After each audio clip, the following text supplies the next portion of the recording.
Hello my dear students. आशा करता हूँ आज आपका जो एग्ज़ाम हुआ है वो अच्छा हुआ होगा। जैसा कि मेरे सामने सेट का जो आज हरियाणा के अंदर एग्ज़ाम तो मॉर्निंग शिफ्ट इंग्लिश की मैं आपके सामने आंसर की लेके आया हूँ। और ये 100% सॉल्यूशन के साथ है, कोई दो राय नहीं है। और ऐसा मैं आशा करता हूँ एक भी पर्सन आपका इधर उधर नहीं हो। तो देखिए आपके सही हैं या नहीं है, इस तरह की थी। बाकी मुझे ऐसा लगता है कि इंग्लिश का अगर देखा जाए तो ज़्यादा टफ एग्ज़ाम था नहीं।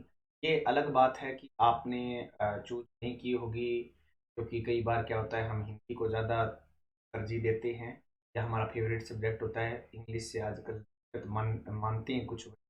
लेकिन ऐसा था नहीं इसलिए। चलिए देखते हैं किस तरह का एग्ज़ाम रहा होगा आपका। और पहली हमारी जो यहाँ पर देखने को मिलेगी वो है पैराग्राफ। पैराग्राफ के अंदर क्या था, ज़्यादा मुश्किल नहीं था, इंडिया के बारे में था। भूगोल से जो उठाया हुआ पैटर्न जो कि आपने पढ़ा भी होगा, जब भारत का जो भूगोल पढ़ाई जाती है तो शुरुआती में कहाँ बताया जाता है कि कहाँ पर है क्या नहीं है। तो ये चीज़ें बताई गई थी। तो एक बात मैं आपको बताना चाहता हूँ पहले, वो बात ये है कि सबसे पहले पैराग्राफ करने से पहले सीधा आपको क्वेश्चन पर जाना चाहिए हमेशा। ये बात मेरी याद रख लेना, नोटिस कर लेना आगे कभी भी एग्जाम दो तो। क्योंकि टाइम आपको पहली चीज तो इसको लास्ट में करना चाहिए अगर इफ यू हैव टाइम। लेकिन अगर नहीं है तो फिर आप जल्दबाजी में करो तो भी आपको सबसे पहले प्रश्न पढ़ने चाहिए ताकि टाइम न लगे। क्योंकि पहले पढ़ के आओगे तो पहले अगर प्रश्न पढ़े होते हैं ना तो हम आंसर फाइंड कर लेते हैं। देखो एनसीईआरटी की बुक में क्या होता है, सबसे ये खोजिए, वो खोजने वाली चीजें बड़ी मैटर करती हैं। हम शुरुआत में क्या है गाइडों से पैसेज करके आई, अनसीन पैसेज, तो वहां से ये दिक्कत होनी शुरू हुई थी। और आज हमें किस तरह से पढ़ना है वो मैं आपको बता रहा हूँ। तो पहला प्रश्न देखिए आप क्या लिखा है। जो आप यात्रा करते हैं वो उसके बारे में लिखा है कि tourism as an industry also contributes to our country. यानी एक बात बताइए, जो मतलब पर्यटन की दृष्टि से अगर हम बात करें, यानी जो टूरिस्ट आते हैं या वगैरह वगैरह, आपने देखा होगा उनका महत्व क्या है वो ये बताएंगे इसके अंदर कि उनका महत्व क्या है हमारे भारत के अंदर या कोई भी देश मान लो, चाहे उसका महत्व क्या है। पर्यटक जो आते हैं हमारे देश में उनसे क्या क्या फायदा होता है, पर्यटन स्थल होते हैं उनसे क्या बेनिफिट होते हैं, ये बात हमें जानने को मिलेगी। दूसरी चीज इसके अंदर देख सकते हो आप, पहले प्रश्न में तो ये पूछा है पर्यटन से क्या क्या फायदे होंगे, वो इसके अंदर लिखा होगा। दूसरी 47वें क्वेश्चन में पूछा गया है, beside the world as oldest civilisations India is also the world has dash largest country. तो भारत अगर देखा जाए दुनिया के अंदर तो थर्ड है, फिफ्थ नंबर पर है, 10th नंबर पर है, सेवन्थ नंबर पर है दुनिया के अंदर सबसे पुरानी सभ्यताओं में से। तो कौन सा है ये हमें देखने को मिला। अगर आपकी हिस्ट्री मजबूत है तो मैं आंसर बता देता हूँ, वैसे भी सेवन्थ है इसका आंसर। तो अगर हिस्ट्री मजबूत नहीं है तो इसमें पढ़ लिख के भी आप आंसर दे सकते थे। और नेक्स्ट क्वेश्चन क्या था, वो था find out a word from the above passage which means a country of history, sorry, a country as history, एक देश का इतिहास, एक देश की संस्कृति, कल्चर, संस्कृति या जो भी ट्रेडिशन है यानी परंपराएं हैं। ये जो चीजें हमारे कल्चर के अंदर आती हैं, ट्रेडिशन के अंदर आती हैं, परंपराएं, वो उसको हम एक नाम से जाने तो वो कौन सा नाम होगा। ठीक है, तो इन चीजों को हम देखेंगे। और अगर आपको वैसे नॉर्मली शब्द आ जाता है तो इसका क्या होगा, हेरिटेज होगा। ठीक है ना, इसका आंसर क्या होगा, हेरिटेज होगा। तो चलिए पहले एक प्रश्न के उत्तर के लिए हम, अब ये फायदा होता अगर आप इंग्लिश जानते या आपने भूगोल पढ़ी थी तो इन दोनों प्रश्नों का आंसर आप इजी से दे सकते थे, पैसेज पढ़ने की भी आपको कोई आवश्यकता नहीं थी। लेकिन फिर भी हम देखते हैं पैसेज में क्या लिख रखा था पहले प्रश्न का उत्तर, जो टूरिज्म था। तो मैं आपको बता देना चाहता हूँ इसका उत्तर जहां तक मैंने पढ़ा था, India showcases A variety of heritage. ये हेरिटेज नाम आ गया है, यहाँ पर भी देख सकते हो आप, resources crafted hundred of year ago from huge heritage sites to pristine beaches. Contribute करता है, ये देखो यहाँ आता है, ये कंट्रीब्यूट कर रहा है, किस किस में कर रहा है, सब्सटेंशियल्स, इकोनॉमिक, सोशल, कल्चर और एजुकेशन। तो यहाँ उत्तर करने से पहले आपको एक देखना होगा, एजुकेशन नाम इसमें है, ठीक है। यहाँ पर एम्प्लॉयमेंट, रोजगार। लेकिन देखो धर्म का कोई नाम नहीं है इसके अंदर, ध्यान रखिए इस बात का। धर्म के, पहली बात तो देखो पर्यटन स्थल है वो कोई धर्म से जुड़ा हुआ नहीं होता, ये बात भी आप ध्यान रखें।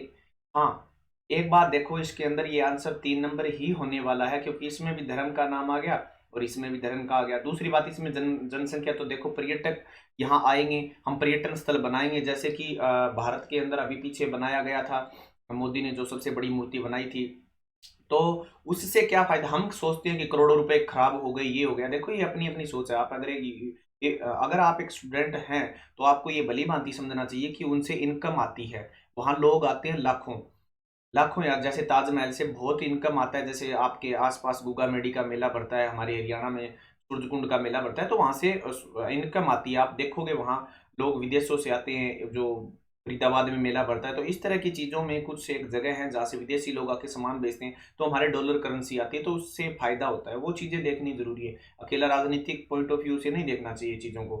तो यहाँ क्या है, यहाँ पॉपुलेशन का कोई चक्कर ही नहीं होता पर्यटन के साथ। तो यहाँ एजुकेशन और एम्प्लॉयमेंट, क्योंकि अगर देखो पहली चीज तो अगर हम पर्यटन स्थल पर जाएंगे, देखो मान के चलिए आप कहाँ घूम के आ रहे हैं, आगरा का ताजमहल, रेड फोर्ट देख के आ रहे हैं, तो आपको इतिहास का ज्ञान होगा, तो एजुकेशन तो आपको मिलेगी कि किस तरह से किसने कब क्यों बनाया, सब चीजें उनके बारे में जानकारी मिलेगी।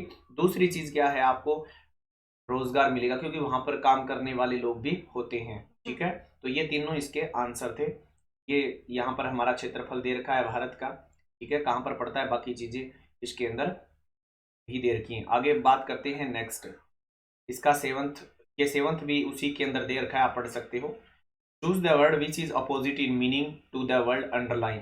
यहाँ पर आपको बताना है कि इस अंडरलाइन शब्द जो दिया गया है, अर्थ को इसके अंदर अंडरलाइन किया गया था फ्रीक्वेंट को। ये पहली चीज एक बात बताऊं मैं आपको, पेपर करते समय ये देखना चाहिए वो एडवर्ब है या एडजेक्टिव है, पहले इन चीजों का भी ध्यान रखना चाहिए। ये तो प्रीपोजिशन है, प्रीपोजिशनल फ्रेज कहते हैं मॉडर्न इंग्लिश के, पीपी जिसे कहते हैं। तो यहाँ पर ये सब्जेक्ट, ये वर्ब, ये क्या है, ये फ्रीक्वेंट यानी है, ये सब्जेक्ट, ये वर्ब, और ये क्या है, यहाँ पर एक ध्यान रखें, ये क्या है आप बता सकते हैं, कॉम्प्लीमेंट।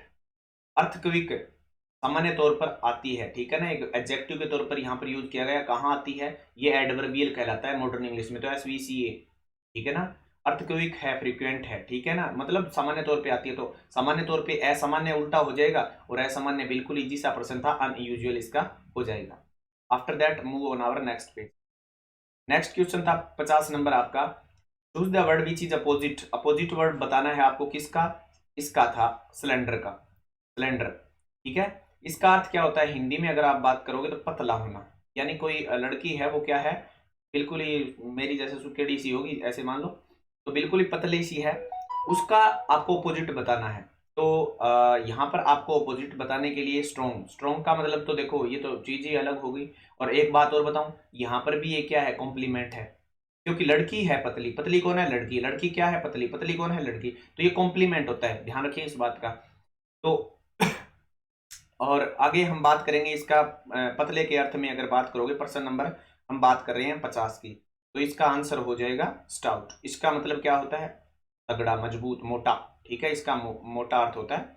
सलीम का भी पतला ही होता है, और फिर इनके तो होने हैं क्योंकि ये तो इनके सिनोनिम है, एक उल्टा दे दिया, तो यहाँ आंसर होगा 3 नंबर। ठीक है, इसका 3 आंसर हो जाएगा 50 नंबर का। आफ्टर दैट आगे बढ़ते हैं 51 नंबर क्वेश्चन।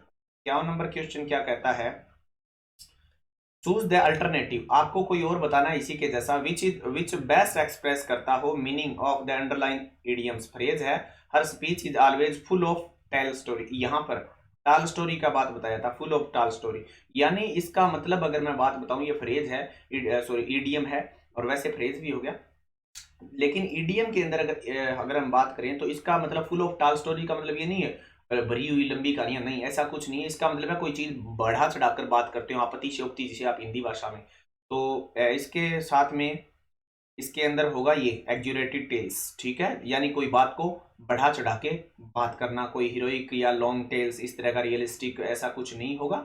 ठीक है, एग्जूरेटेड ये शब्द है, ध्यान रखें, इसका अर्थ होता है अतिशयोक्ति या बढ़ा चढ़ा के कोई बात बोलना। आफ्टर दैट आपके प्रश्न नंबर था 52। 52 नंबर प्रश्न में क्या है, 52 नंबर क्वेश्चन, 52 नंबर क्वेश्चन में था आपके, in the following questions out of the 4 alternative choose one which can be substitute for the given sentences. अब इसका आपको बताना था पूरे का एक ही ऐसा नाम जो कि आप यूज कर सकते हैं, इन सब का एक नाम, यानी जो आपने पढ़े होंगे अनेक शब्दों के एक शब्द, वही बताना। एन अपार्टमेंट बिल्डिंग, एक ऐसी कोई बिल्डिंग है घर में, इन एक कोई बिल्डिंग मान लीजिए, इन विच जिसके अंदर क्या होता है, ईच अपार्टमेंट प्रत्येक। अब एक एवरी का मतलब भी प्रत्येक होता है, एक ईच का मतलब भी प्रत्येक होता है। ध्यान रखें, ईच का मतलब होता है आपने हर चीज गिन रखी हो, एक बात ध्यान रख लेना, जैसे every student in the class is present, ठीक है, तो वहां पर इसका मतलब है एवरी का मतलब है आपने गिने नहीं, लगभग आए हुए हैं आप। जैसे प्रिंसिपल सर ने पूछा कितने आए हैं, तो मैं कह दूंगा सर प्रत्येक स्टूडेंट आए। अब इसका प्रत्येक का मतलब मैंने गिना नहीं है, हो सकता है एक आधा एब्सेंट भी हो, लेकिन मैंने कह दिया ईच स्टूडेंट। ईच स्टूडेंट का मतलब प्रत्येक, यानी 50 है तो 50 के 50 आए हैं, मैंने गिन रखे हैं, ऐसा मान लो। तो प्रत्येक अपार्टमेंट में यानी गिन रखे इज, इज और इज के साथ वैसे भी आता है owned separately by the people living in it but also containing share। अब मान लीजिए एक घर है जिसमें 4-5 कमरे हैं, ठीक है, हर कोई क्या है शेयर कर रखा है, तो इस तरह के शब्द को क्या कह सकते हैं हम, आपको ध्यान रखना कॉन्डोमिनियम, ये शब्द आपका यूज होगा इसके अंदर। और इसी का अर्थ क्या होता है हिंदी में अगर कहें तो जैसे कि समान रूप से अधिकार होना, सह स्वामित्व जिसे आप पढ़ते हैं समाज की भाषा में, सह स्वामित्व सामाजिक की भाषा में इसको कहते हैं, ठीक है। तो इसका आंसर एक होगा आपके 52 नंबर क्वेश्चन का। After that move on our next question number 53, and 53 number question is pick out the correctly spelled. ये तो बहुत ही आसान था, और इसका अर्थ है पहला ये स्पेलिंग आउटरेजियस, आउटरेज, हाँ ये होगा आउटरेजियस, यानी यहां पर ध्यान रखें इसका अर्थ भी आपको मैं बता देता हूं क्या होता है, अपमानजनक कोई चीज हो, अपमानजनक होता है इसका, अपमानजनक, ठीक है। तो ये आउटरेजियस, बाकी की स्पेलिंग थोड़ी सी ध्यान रखें, गलत थी, तो इसका थोड़ा सा ध्यान रखें आप। 2 नंबर आंसर होगा आउटरेजियस, RA। और यहाँ देखो अंतर देखो, ई और ए का ही है, और एक और है इसकी फोनेटिक थोड़ी सी अलग है, आउटरेजियस, AEAGS, इस तरह से बोलना होता है। चलिए आगे बढ़ते हैं, क्वेश्चन नंबर 54, ये रहा 54 number question. Choose the correct passive voice. बहुत ही शानदार प्रश्न है। From the following sentence Sita will have finished the work.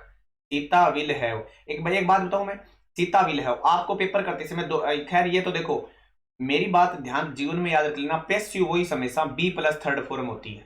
क्या होती है? B plus third form. अब ऑप्शन में बी प्लस थर्ड फॉर्म देखो पहले तो जाके, लेकिन यहां देखो हैव है तो बीन भी लगेगा, हैव बीन फिनिश्ड देखना है आपको, पहले क्या देखना है, हैव बीन फिनिश्ड।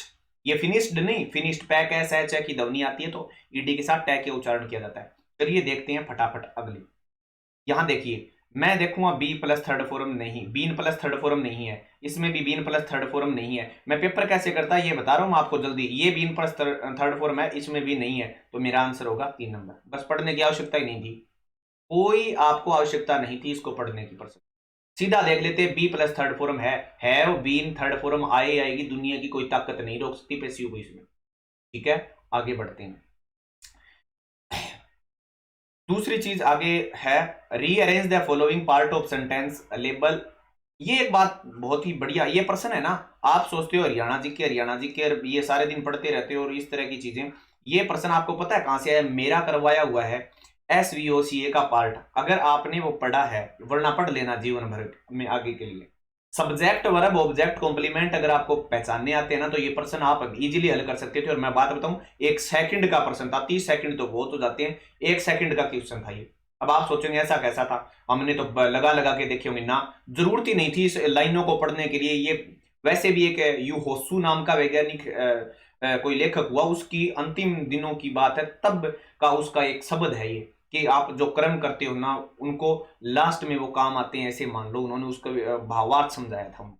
तो देखो अच्छे कर्मों की बात की गई थी, उन्होंने इसमें की थी, तो हमें कोई मतलब नहीं था क्या लिख रखा है यहाँ, did cease to be on the. अब मैं क्या करता इस पेपर को करने के लिए, मुझे पता है जहां प्रीपोजिशन होती है वो पीपी होती है, और जहां जहां पीपी होती है वो सारी की सारी लास्ट में चली जाती है।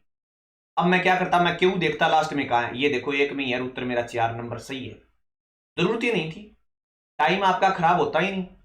अगर वो कर लेते सब्जेक्ट वर्ब ऑब्जेक्ट कॉम्प्लीमेंट, मेरा पढ़ लेना, इस क्लास के लगाई हुई और शायद ही किसी चैनल पर होगी, SVOCA की है इसके अंदर, तो जरूरत ही नहीं थी आपको, बस इतना पढ़ लेते, ऑन है। और एक और बात बता रहा हूं, हमेशा प्रीपोजिशन के साथ कोई भी चीज होगी वो पीपी कहलाएगी, और पीपी हमेशा लास्ट में जाती है, प्रीपोजिशनल फ्रेज बोलते हैं, लास्ट में ठोक दो, कोई जरूरत नहीं है। टाइम जिसे एडवर्बियल कहते हैं, हम क्या कहते हैं, SVOCA,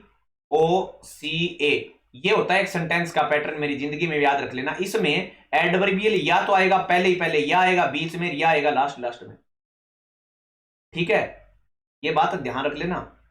ये कहीं आ सकता है, लेकिन ये चार एक साथ आएंगे, सब्जेक्ट वर्ब। अब एक बात और, चलो और देख के देख लो चाहे। अब मैंने क्या कहा था, पैसिव वॉइस वाला काम आएगा, बी प्लस थर्ड फॉर्म हमेशा होती है कि नहीं होती। तो एक बात देखो, इज टू बी, अब इसके साथ थर्ड फॉर्म होगी कि नहीं होगी, ये रही थर्ड फॉर्म।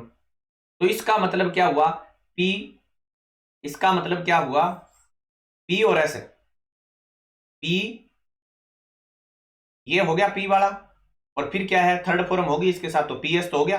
अब पीएस देख लो इसमें कहां है, इसमें पीएस है क्या साथ में, इसमें देखो पीआर साथ में है, इसमें भी पीएस साथ में नहीं है। फिर ये हल हो गया, बताओ, जरूरत ही नहीं है आपको, इजी से करके देखो ना।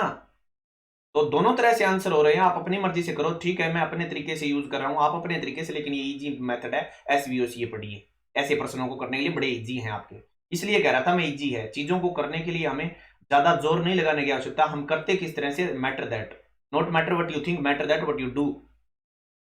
आगे बढ़ते हैं, प्रश्न नंबर 56। छप्पन है क्या, क्या कहता है क्या नहीं कहता है, लेट्स सी। आगे बढ़ते हैं, और ये रहा प्रश्न number 6। Pick out the part of the sentences which has an error. If there is no error, your answer is 4। और देखिए इसके अंदर कोई एरर है भी नहीं, नो एरर, इसलिए 4 नंबर आंसर करा करके आए। हाँ, यहाँ आपको थोड़ा सोचना पड़ सकता है था ना, यहाँ सोचा होगा टू पीसीज इस तरह, है ना, यही सोचा होगा। तो ऐसा कुछ नहीं है, ये सही है यहाँ से।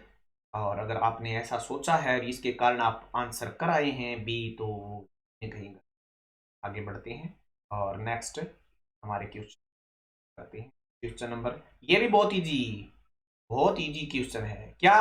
पिकआउट, अब पिकआउट पिकआउट छोड़िए और यहां चलिए। I have bought a house, he said.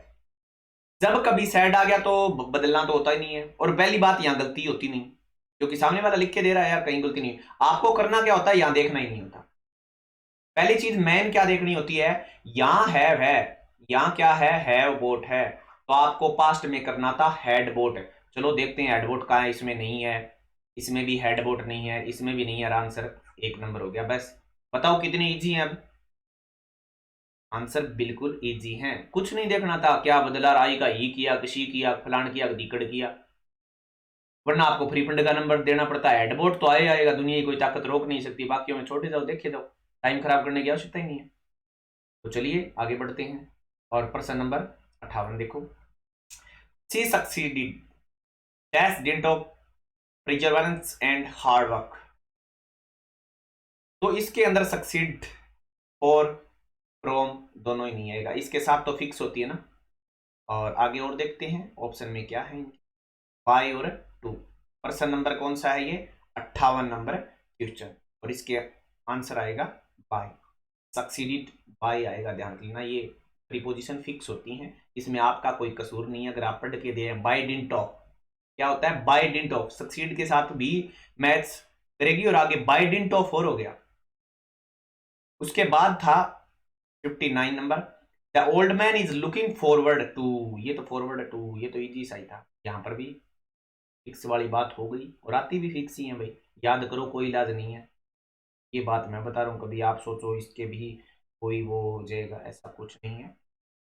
आगे 60 number question, fill in the blanks with the appropriate options given below. The battle of Waterloo, Waterloo का युद्ध है ना, ये ऑफ है क्या, नहीं है। अब देखो, बोलता तो मैं भी ऑफ हूं और आप भी ऑफ है, तो अब देखो, पर अब बोल दूंगा तो मैं आपको गलत सा लगूंगा, ऐसा नहीं है। आप अपनी मर्जी से बोलो, कई बार जुबान अपने अपने तरीके सेट होती है, लेकिन है सही इसका वचन। The battle of Waterloo was one dash eaten. तो देखो आगे क्या है, विद द प्ले फील्ड, ये फील्ड जगह का नाम, और फिर विद नो, क्योंकि प्रीपोजिशन हमेशा क्या दिखाती है, कनेक्शन दिखाती है ना सब्जेक्ट। और एक और बात बताऊं, प्रीपोजिशन के बाद में है तो बाद में नाउन या प्रोनाउन आता है हमेशा।